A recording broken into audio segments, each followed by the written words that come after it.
வணக்கம்மா, எல்லாரும் நல்லா இருக்கீங்களா? வெல்கம் டு தமிழ்மா சமையல்.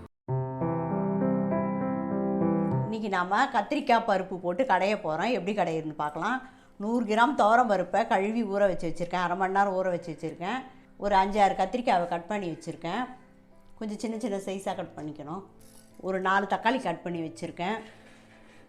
ஒரு 6 பச்சை மிளகாய் கட் பண்ணி வச்சுருக்கேன். ஒரு 5-6 பல் பூண்டு உரித்து வச்சுருக்கேன். ஒரு சின்ன வெங்காயம் ஒரு 10 உரித்து வச்சுருக்கேன். தாளிக்கிறதுக்கு கொஞ்சம் கருவேப்பிலை ஊற வச்சு வச்சுருக்கேன். இந்த பருப்பை தண்ணி ஊற்றின்னு வந்துடுறேன். இந்த டம்ளரில் ஒரு 1/2 டம்ளர் பருப்பு இருக்கும். அது 1 டம்ளர் தண்ணி ஊற்றிக்கலாம். இதுக்கு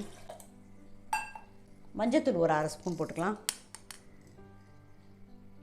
இந்த வெங்காயம் தக்காளி எல்லாத்தையும் இதில் போட்டுடலாம். பூண்டையும் போட்டுடலாம். பச்சை மிளகாயும் போட்டுடலாம். தக்காளியை போட்டுடலாம்.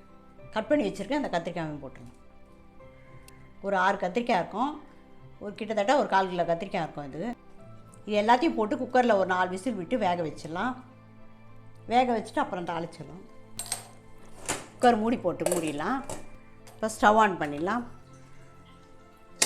வெயிட் போட்டு மூடி கொஞ்சம் டைட் ஆனவுடனே தீயை கொஞ்சம் கம்மி பண்ணிடலாம். 4 விசில் வந்தவுடனே ஸ்டவ் ஆஃப் பண்ணிடலாம். 4 விசில் வந்துடுச்சு. ஸ்டவ் ஆஃப் பண்ணி இறக்கிடலாம். ஒரு 5 நிமிஷம் கழித்து சூடு அடங்கினவுடனே கடைஞ்சி தாளிச்சிடலாம். 5 நிமிஷம் ஆயிடுச்சு. சூடு அடங்கிடுச்சு. திறந்து கடைஞ்சி தாளிச்சிடலாம். ஒரு டேபிள் ஸ்பூன் உப்பு போட்டு கடைஞ்சிக்கலாம். உங்களுக்கு தேவையான அளவு உப்பு போட்டுக்கோங்க. குக்கரில் வைக்கிறதுனால நல்லா வெந்துடும். அப்படியே கடைஞ்சிடலாம். பருப்பு சட்டியில் போட்டு கடையணும் கூட அவசியம் இல்லை. தண்ணி போதும், அந்த தண்ணியே போதும். இன்னும் தண்ணியெல்லாம் அதிகமாக ஊற்ற வேணாம். கத்திரிக்காய் போட்டு கடையிறதுனால நல்லா கெட்டியாக இருந்தால் தான் நல்லா டேஸ்ட்டாக இருக்கும். கத்திரிக்காய் உடம்புக்கு ரொம்ப நல்லது. கிட்னியில் இருக்கிற கல்லை கூட கரைச்சிடுதுன்றாங்க. எல்லாரும் வாரத்துக்கு ஒரு 2 தடவை கத்திரிக்காய் சாப்பிட்றணும். கடைஞ்சாச்சு, மசிச்சு. இப்போ தண்ணி லைட்டாக தண்ணி ஊற்றி மொத்தம் வரைக்கும் கழிக்கலாம். இப்போ ஸ்டவ் ஆன் பண்ணி தாளிக்கிற கடாயை வச்சு தாளிச்சிடலாம். கடாய் காஞ்சிச்சு. 2 டேபிள் ஸ்பூன் எண்ணெய் ஊற்றிக்கலாம். 2 ஸ்பூன் கடுகு போட்டுக்கலாம்.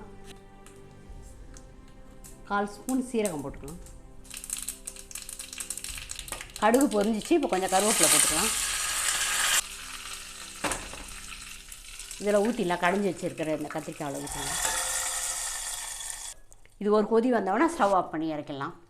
ஒரு கொதி வந்துடுச்சு. கத்திரிக்காய் கடையில் ரெடி ஆகிடுச்சு. ஸ்டவ் ஆஃப் பண்ணி இறக்கிடலாம். சுவையான கத்திரிக்காய் கடையில் ரெடி ஆகிடுச்சு. நீங்களும் இதேமாதிரி வீட்டில் செஞ்சு பாருங்கள். இந்த கத்திரிக்காய் கடையில் சாதத்தோடு பிசைஞ்சு சாப்பிட்லாம். சப்பாத்திக்கு தொட்டுன்னு சாப்பிட்லாம். தோசைக்கு கூட தொட்டுன்னு சாப்பிட்லாம். இந்த வீடியோ பிடிச்சிருந்தா நம்ம சேனலுக்கு சப்ஸ்கிரைப் பண்ணி சப்போர்ட் பண்ணுங்கம்மா. நன்றி, வணக்கம்.